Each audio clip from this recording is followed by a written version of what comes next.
कि उम्र थका नहीं सकती ठोकरे गिरा नहीं सकती, कि उम्र थका नहीं सकती ठोकरे गिरा नहीं सकती, अगर जीत हो जीतने की तो हार हरा नहीं सकती। हेलो फ्रेंड्स, मैं सोनू कुमार, स्वागत है आप सभी का हमारे यूट्यूब चैनल में। तो दोस्तों, आज हम बात करेंगे क्लास 12 के इंग्लिश के बारे में। आज हम लोग का पॉइंट रहेगा कौन कौन से चैप्टर एस्से है, स्पीच है, स्टोरी है। फ्रेंड्स, इसको पहचानने के लिए हमने ट्रिक्स बनाए हैं। तो चलिए ज़्यादा देर न करते हुए वीडियो की शुरुआत करते हैं। फ्रेंड्स, यहाँ पे लिखा गया है क्लास 12 इंग्लिश और उसके बाद लिखा गया है एस्से, स्पीच और स्टोरी, यानी कौन से चैप्टर निबंध है, कौन से चैप्टर भाषण है और कौन से चैप्टर कहानी है। इसको पहचानने के लिए फ्रेंड्स हमने ट्रिक बनाए हैं। यदि आप इस ट्रिक को समझ जाते हैं तो आपको आसानी से समझ में आ जाएगा। साथ ही आपको इस वीडियो के देखने के बाद आपका 5 नंबर क्लियर हो जाएगा। तो चलिए इसे एक एक करके समझने की कोशिश करते हैं। तो हम लोग के सामने फर्स्ट पॉइंट कर रहा है कि एस्से कौन कौन सा चैप्टर है, अर्थात जो इंग्लिश में जितने भी एस्से है इसको कैसे पहचानेंगे, कौन सा चैप्टर एस्से है, कौन सा चैप्टर स्पीच है, कौन सा चैप्टर साथ ही स्टोरी है। चलिए इसे एक एक करके समझते हैं। यहाँ पे लिखा गया है ऐसे कौन कौन सा चैप्टर है, यानी निबंध कौन कौन से चैप्टर है। फ्रेंड्स, इसके लिए हमने ट्रिक को बनाया है। तो हम लोग का ट्रिक है कि भारतीय विचार सुनकर बच्चे भी आजाद हो जाते हैं। क्या इस ट्रिक को समझ गए तो आप समझ पाओगे कि कौन कौन से चैप्टर एस्से है। तो हम लोग का ट्रिक कर रहा है कि भारतीय विचार सुनकर बच्चे भी आजाद हो जाते हैं। चलिए इसे समझने की कोशिश करते हैं। देखिए फ्रेंड्स, भारतीय से क्या निकल जाएगा, इंडियन सिविलाइजेशन एंड कल्चर, क्योंकि ये भारतीयों को इंग्लिश में क्या कहते हैं तो इंडियन कहते हैं। साथ ही आपको जानकारी के लिए बता दें कि इंडियन सिविलाइजेशन एंड कल्चर के राइटर महात्मा गांधी है। तो फ्रेंड्स, मैं उम्मीद करता हूं कि आप लोग समझ गए होंगे। उसके बाद लिखा गया है विचार। देखिए विचार को इंग्लिश में क्या कहते हैं, आइडिया।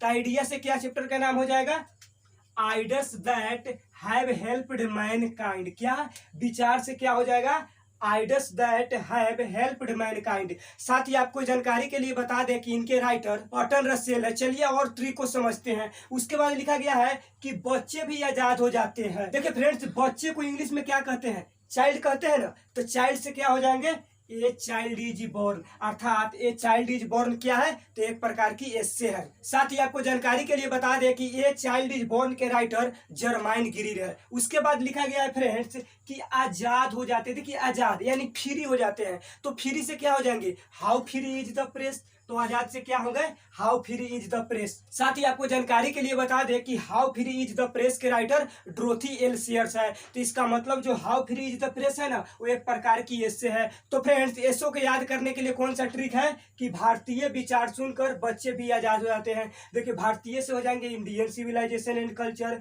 विचार से हो जाएंगे ideas that have helped Mankind, बच्चे से हो जाएंगे ए चाइल्ड इज बोर्न और आजाद से हो जाएंगे how free is the press. अर्थात Indian civilisation and culture, ideas that have helped mankind, उसके बाद है ए चाइल्ड इज बोर्न और उसके बाद है how free is the press. ये जो चारों चैप्टर है ना वो क्या है तो एक प्रकार की निबंध है, यानी एस्से है। तो फ्रेंड्स, मैं उम्मीद करता हूं कि आप लोग एस्से को अच्छे तरीके से समझ गए होंगे। अब चलिए फ्रेंड्स, ये जानने की कोशिश करते हैं कि हमारे चैप्टर में कौन कौन से चैप्टर स्पीच है, यानी भाषण है। तो इसे भी हमने ट्रिक बनाए हैं। यहाँ पे लिखा गया है कि स्पीच कौन कौन से चैप्टर है। फ्रेंड्स, इसको भी पहचानने के लिए हमने ट्रिक बनाया है। तो हम लोग का ट्रिक है कि सिर्फ दो, भारत और उसका सपना। क्या स्पीच को पहचानने के लिए कौन सा ट्रिक है, सिर्फ दो, भारत और उसका सपना।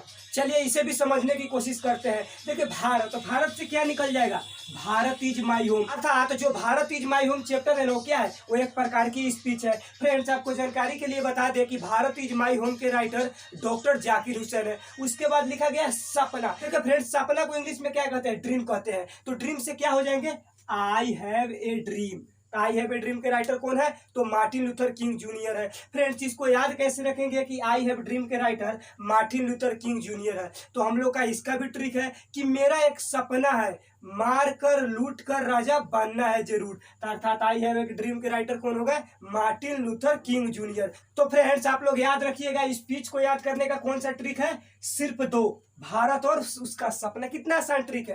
देखिए भारत से याद रखिएगा भारत इज माई होम और सपना से याद रखिएगा आई हैव ए ड्रीम। तो फ्रेंड्स, मैं उम्मीद करता हूं कि आप लोग समझ गए होंगे। अब चलिए फ्रेंड्स, ये जानने की कोशिश करते हैं कि हमारा कौन कौन सा चैप्टर स्टोरी है, यानी कहानी है। इसके लिए भी हमने ट्रिक बनाए हैं। यहाँ पे लिखा गया है कि स्टोरी कौन कौन से चैप्टर है, यानी कहानी कौन कौन से चैप्टर है जो इंग्लिश बुक्स में दिया गया है। तो इसके लिए हमने ट्रिक बनाया है। हम लोग का ट्रिक क्या है कि मैं किसी भी कलाकार को चुटकी में जमीन पर ला सकता हूं। क्या हम लोग का ट्रिक कह रहा है कि मैं किसी भी कलाकार को चुटकी में जमीन पर ला सकता हूं। फ्रेंड्स, यदि आप इस ट्रिक को समझ जाते हैं तो आप जान पाइएगा कि कौन कौन से चैप्टर स्टोरी है। चलिए इसे भी समझने की कोशिश करते हैं। यहाँ पे लिखा गया है मैं किसी भी कलाकार। देखिए फ्रेंड्स, कलाकार को इंग्लिश में क्या कहते हैं?